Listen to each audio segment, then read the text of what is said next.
Saints of the Americas is a series that seeks to share information on the life and times of the saints of the Catholic Church celebrated in the Americas. Your program hosts are Father Jim Corda and Father Jack Lavelle.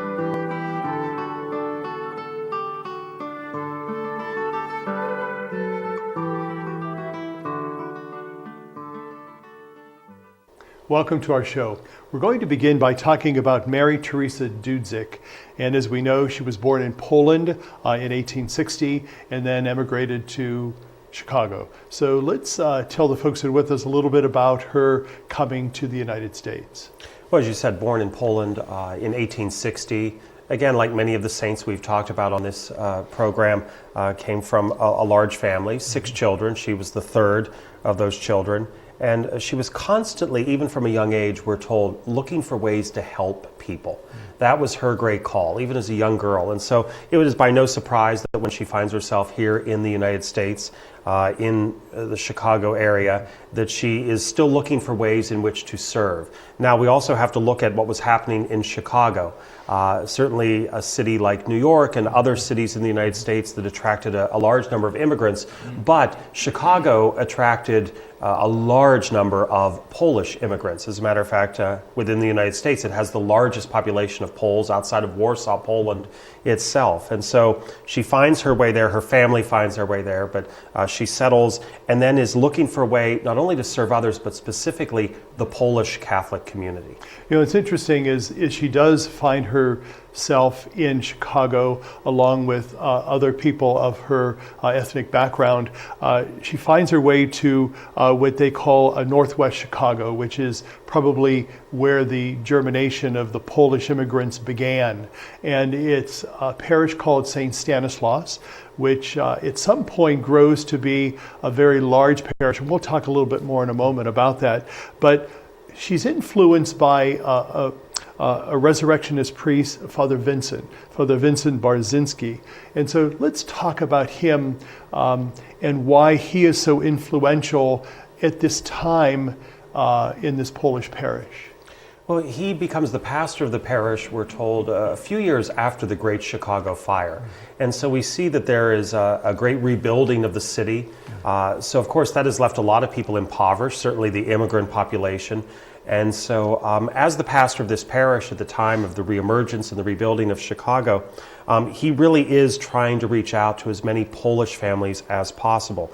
And she sees in him a great spiritual mentor, someone who isn't just of his Catholic faith or just doing the sacraments of the church, but who really is trying in his mission and ministry to reach out to as many people as possible. And that really attracts her and attracts others to follow in that model. And then we do hear historically that this parish, which really started out with 400 families, grows to as large as 8,000 families, and at the time was the largest parish in the United States, which was pretty significant.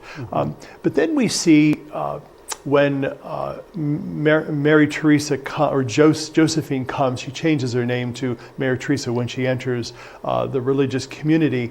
But we see her having this desire to work with the poor, the sick, and the homeless. And so she creates this hospitality in her own apartment. And how strange and awkward it would have been at the time for her to welcome people who were of that destitution into her own home. That was probably the beginnings of many of these religious communities, and I'm thinking, of course, of Dorothy Day, who opened her home in a spirit of hospitality. And so Josephine opens her home and welcomes these people in, and thus beginning what eventually becomes this community. Well, absolutely. And we know that even before all of that, just her work within the parish community, she was recognized by many of the parishioners in this very large parish to the point that they elect her to head different societies and different organizations. But as you said, her work leads her with another Polish woman who had been part of her mission and ministry to establish the community that later became the Franciscan Sisters of Chicago. And it is the pastor of the parish who encouraged them to continue to be devoted to the Blessed Mother and to continue this work of charity and hospitality, especially to those who might find themselves on the periphery of society. So maybe the aged, those who have some type of disability, certainly young people. And so that really becomes their charism and their call, those who are living on the periphery of society. And then we see that she changes her name when this new order is started from Josephine to Sister Mary Teresa. And she's obviously unanimously elected as superior of the community and congregation. And with the advice and the help, again, of Resurrectionist Father Vincent, she opens up this new community to other women who join her cause and who share this charism of reaching out to the poor and the homeless and the needy. What's interesting, though, is that whenever there is kind of a formulation of groups or communities or societies, not everyone's going to agree or get along. And obviously we see this in the life of Mary Teresa and also Father Vincent. And those two people who were pretty much heads and administrators of parish and congregation had some odds. But what does that teach us throughout this whole outreach to the needy and the poor, that we have to rise above those small, at times petty disagreements? Well, absolutely. And not only at times because she rose to be the superior and with her own mentor challenges, but we know that in the community itself, the bringing together originally of these women who each of them had their own gifts and own talents, but were used to their own independence. We start to see some of them fall away from the community early on. And I think all of that, as you were alluding to, is a reminder to us that it's the mission and ministry that has to be first and foremost. We cannot all be jockeying for power and position and prestige. Everything needs a leader, but you need people who can follow and who at times can surrender themselves to that. Even if they're a leader, and parishes are full of people who are leaders in their own workplaces, in their own homes, but we have to come together and kind of let all of that go, just to work together for the mission and ministry of the church. And then we see at the end of the 19th century, in 1897, she obtains a loan to build this St. Joseph home for the aged and the crippled. And of course, she's not able to secure the loan on her own, so Father Vincent comes to her rescue once again and allows this to go through. And they continue this wonderful desire and charism to serve the aged, the crippled, the orphans.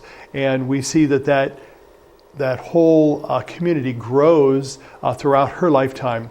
But then eventually it grows into 125 sisters, but then she succumbs at the age of 58 and she dies. But she leaves this legacy in this Polish enclave in Chicago, and that is why they're looking at elevating her to the ranks of the saints.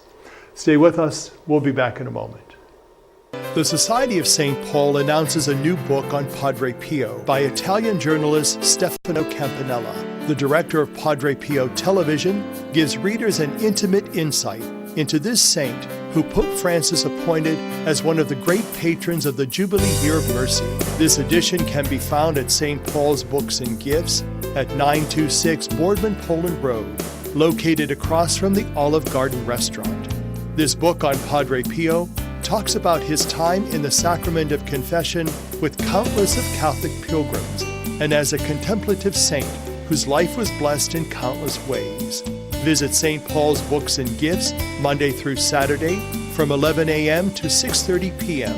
or call 330-953-2443 or email at stpaulsbookstore@gmail.com to learn more about Padre Pio and many other great saints of the Catholic Church. I am Marino. Yo soy Marino. Marino, an American Catholic organization of priests and brothers, has been reaching out to those in need for nearly 100 years in 26 countries throughout the world. Missioners, workers, volunteers, supporters, we are all Marino. I'm Father Mike, and I am Marino. I am Marino. I am Marino. I am Marino. I am Marino. I am Marino. I am Marino. Welcome back to our show. Now we're going to talk about Cornelia Connelly. Some people would liken her life and her journey to that of Elizabeth Ann Seton, and yet we find that in her life there's kind of like a living soap opera. And we would like to let the folks that are with us know that sometimes this life of Cornelia is going to get odd and strange at times. And yet through it all, we see her tenacity, we see her sense of conversion, we see her desire for vocation, we see great things within her life amidst all of this turmoil and kind of a soap opera setting. So let's begin with some of the beginnings of Venerable Cornelia Connelly's life. Well, her birth name is Cornelia Peacock, and she's born in 1809 in Philadelphia. Again, a very large family, the youngest of 9 children, which included 2 stepsisters from her mother's first marriage. After her parents died, she was kind of left to the care of one of the other stepsisters, who was older. We know that the family went to a Presbyterian church, but we know that then she switches to the Episcopal faith, and then that brings us to her marriage. She meets a gentleman named Pierre Connelly, who's the vice rector of the Episcopalian Church, and he was 27 at the time when they met, and they end up becoming married. One of the interesting things, though, is they moved to Mississippi and then ultimately on to Louisiana at this point in their lives. But they find a certain sense of anti-Catholic sentiment, and yet, ironically, it draws them closer to examine and study the Catholic faith with a desire of conversion. Well, this conversion then kind of takes an odd turn. Here's a married couple who grew up not as Catholics and yet were attracted to the Catholic faith amidst all of this anti-Catholic tendencies in the South. And yet there's this desire then for this Mr. Connelly to become a priest. And how is he going to become a priest where he is married? And so we see he actually travels to Rome to see the Pope at the time, Pope Gregory the 16th, to see if there's any way that he could become a priest even in his married state.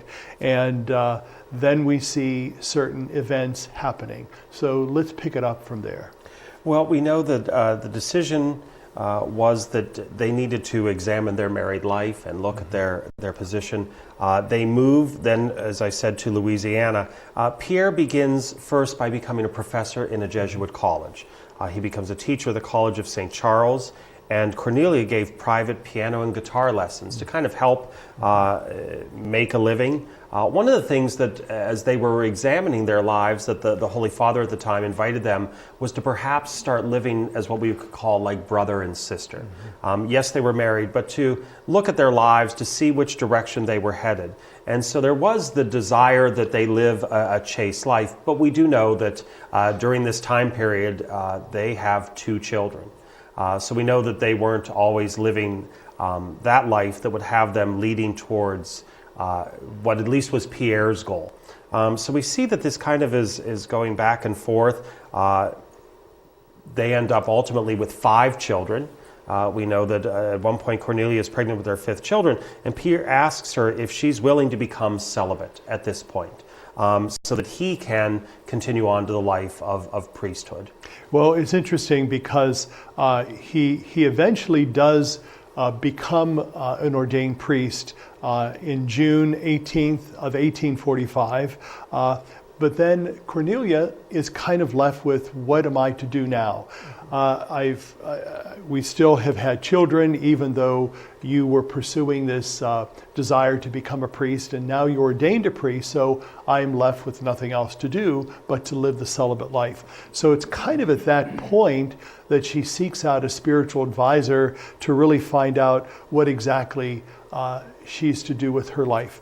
And we discover that a spiritual advisor by the name of Father John Grassi, who is a Jesuit, and also helps her found the Society of the Holy Child Jesus. And so she kind of throws herself into this society and this community where she becomes Mother Cornelia, and she's in this school which is serving the English poor and Irish immigrants, and they have little money, and she becomes this leader of this community, this society. And then suddenly her husband shows up again. And so what's the next turn? Well, as is very interesting in this, every step of the way it seems like decisions are being made for Cornelia. You know, her husband's decisions and desires dictate every aspect of her life, even to her own real conversion, to then live this celibate life, to be a woman of deep service and ministry and prayer in the church. But he comes back no longer desiring to live his celibate priesthood, but he wants his family back, he wants his wife back, he wants to be able to enjoy relations with his wife, and because of the situation of women's rights at that point, he is able to sue to get her back against her own will, and he actually is victorious at first in the courts. And so she does not desire to be back in this marriage. She appeals the decision. Ultimately, she wins the appeal, but loses her children. She is left with no children, but she is left with the ability to stay Mother Cornelia and to continue her conversion and her ministry. And then we should say that her husband eventually goes back to being an Episcopalian priest and finds himself in Florence, Italy, where he eventually dies in the year of 1883. But Cornelia continues to really thrive with this congregation called the Sisters of the Holy Child Jesus. And she becomes, just a proponent of the people in her care. And when she died at the age of 70, this congregation, which she had started, really grew into over 155 sisters, with 7 different homes reaching out across England, France, and the United States. And basically, she continues to live a celibate life as a sister in community. What does that, in a nutshell, tell us about perspicacity and conversion? Well, it is the power of conversion, that one can immerse themselves so much in that desire to serve God that they are willing to overcome obstacles, to overcome difficulties. Certainly, her life was pulled in many directions. At one point, really the loss of any of her own will to follow her husband or to do this or do that. But her ultimate will became to follow Christ. And that really is why we're celebrating her and lifting her up today. Stay with us. We'll be back in a moment. Their numbers are growing. More and more. More than a year ago. More than a decade ago. More people now living in this state than nearly any state in the Union. 1 out of every 8 people in America. 1 out of every 10 families in America. 1 out of every 6 children in America. 33 million Americans struggling just to remain standing. 33 million Americans teetering on the brink of hunger, sickness, hardship, uncertainty. 33 million Americans in these United States descending into poverty. And as their futures fall, so does our nation's. Well, I've been volunteering for 18, almost 20 years for volunteer chore service for Catholic community services. What I do is help the elderly in their homes so that they can stay in their homes. I do work from shopping to housework to yard work. Most of the people I see don't really have a lot of family, so then I become almost like their family. I think a lot of times the elderly in our society are forgotten, and that's unfortunate because they're a real important part of our community because they have so much wisdom to share. Doing this type of work is very rewarding. You can't put it into words because I learn so much from these people, and you learn stuff about yourself too, You learn to see God in a variety of people, in a variety of settings. The other day she told me that every night when she goes to bed, she thinks about her little angel, when her little angel's going to come and check on her the next day. And that's me, yeah. By the time we can walk, each of us yearns for the joy that comes from being able to do for ourselves. Church World Service believes that being self-reliant is a joy everyone should share. So around the block or around the world, share the joy. Church World Service. Welcome back to our show. Now we're going to talk about Marie Clement Staub, born Joseph in Alsace. Tell us a little bit more about him. Well, as you said, born in Alsace, in the Alsace-Lorraine area. As he grew up, he always had a very strong devotion to a saint and to an aspect of Jesus himself. The Sacred Heart of Jesus was very much a part of his upbringing, his family, his seminary training, all of that, but also to St. Joan of Arc. Now, it's important for our viewers to know that as we're talking about some of these people on the road to sainthood, we know that no one always started out as saint. And so while we celebrate St. Joan of Arc today, during the time that Joseph Staub was growing up, there was a cult that had developed around Joan of Arc, but she was not yet canonized as saint until the late 1900s. But still, because she grew up and was from the same region that he was, there would have been this very strong cult and this strong focus on her life and martyrdom. And so these two aspects are very much part of his life and certainly lead him to his desire to be one with the church as an ordained minister. And we know that he is ordained in 1896 as a Assumptionist father, and he takes the religious name of Marie Clement, first because of his devotion to the Blessed Mother and named after his father, Mary and Clement. We know that he studies at the Louvain and also in Rome, and then after many assignments, including in England, he comes in 1909 to the United States. And when he does arrive in the United States, he comes to a particular diocese, and he has a particular assignment. And what is that? Well, his primary ministry, once he arrives in Worcester, Massachusetts, is to be the chaplain of an orphanage. And so his ministry in the United States, when he first arrives, is to continue to minister to these orphan children. And his superiors did, however, give him permission to preach on the devotion of the Sacred Heart. As we already alluded to, that was very important to him.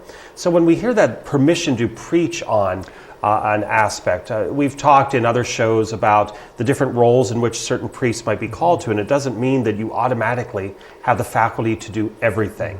And so he did obtain from his religious superiors specific permission to promote this preaching and this cause of the Sacred Heart for a few reasons. One, we know that from his family, the Sacred Heart was very important. We're even told that the portrait of the Sacred Heart had a place of great prominence in his home. Also, his seminary training prior to coming to the United States was at a seminary named for the Sacred Heart of Jesus. So this was always part of his desire to promote and to bring forth to others the Sacred Heart of Jesus. And I would imagine that many of the folks that are with us today have or would have had a picture of the Sacred Heart in their home. That was a devotion, as many Catholics would have a crucifix in their home and a Bible. So the picture of the Sacred Heart would have been preeminent in our homes. And one of the other ways in which that was displayed, many would believe that your portrait of the Sacred Heart would face the front door,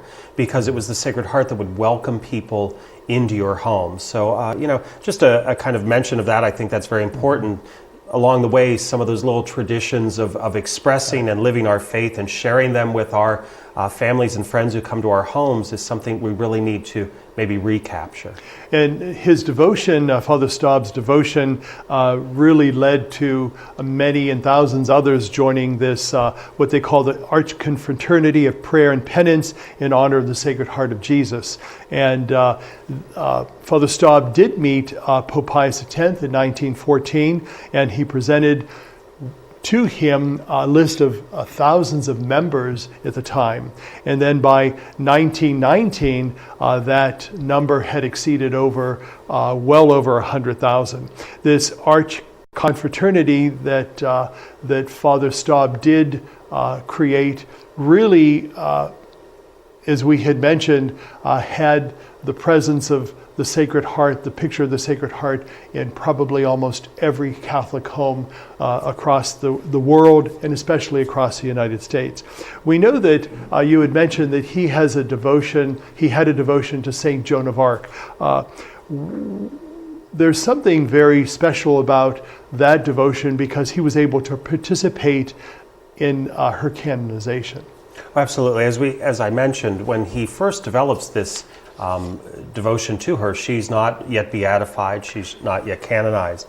And so he's able to participate not only in her beatification in 1909, but also in her being canonized as saint of the church in 1920.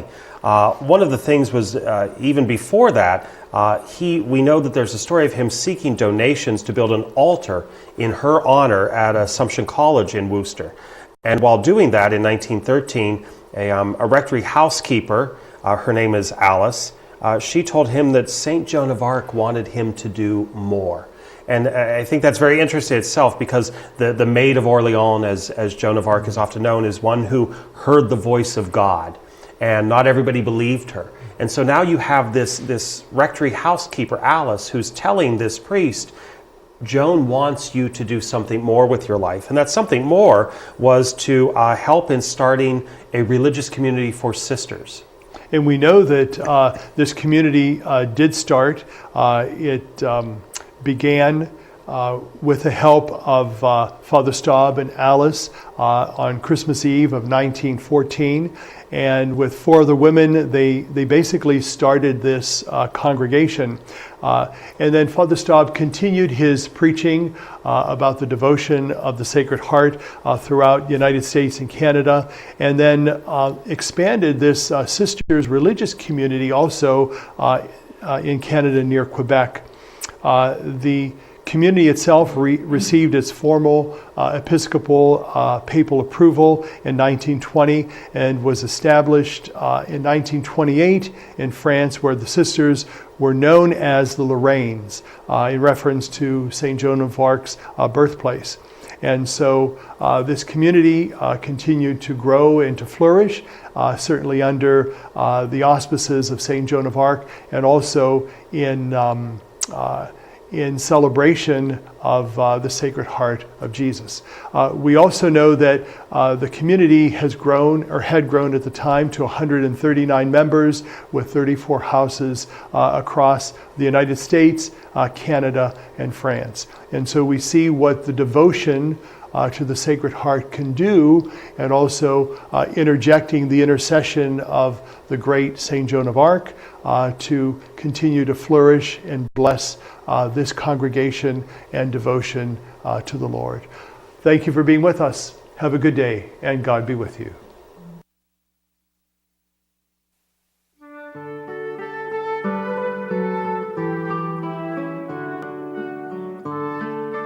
Saints of the Americas was a production of CTNY, the Catholic Television Network of Youngstown. Your program hosts were Father Jim Corda and Father Jack Lavelle.